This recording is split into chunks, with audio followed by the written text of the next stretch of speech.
இன்றைக்கு என் கூட உள்ளவங்க எல்லாருமே என்ன உங்களுக்கு என்ன எல்லாம் கோடி கோடியாக சம்பாதிக்கிறீங்க? எத்தனை பேர் கோடி கோடியாக சம்பாதிக்கிறாங்க?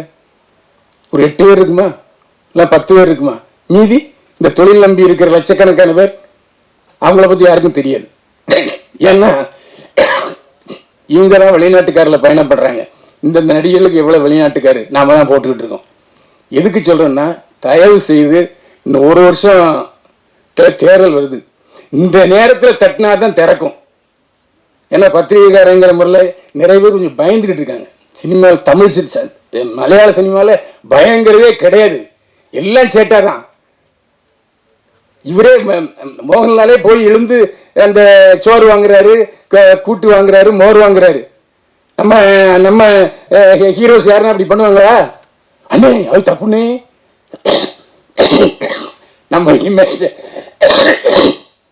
நம்ம இமேஜை காப்பாற்றணும்.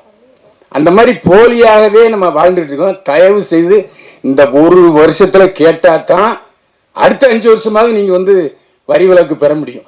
குறைஞ்சபட்சம் அந்த வரி விலக்கு கேளுங்க, வேற ஒன்றும் வேண்டாம். அந்த வரி விலக்கு. நன்றி சார். அப்பவும் மலையாளத்தில் தான் கொடுக்குறாரு தண்ணி.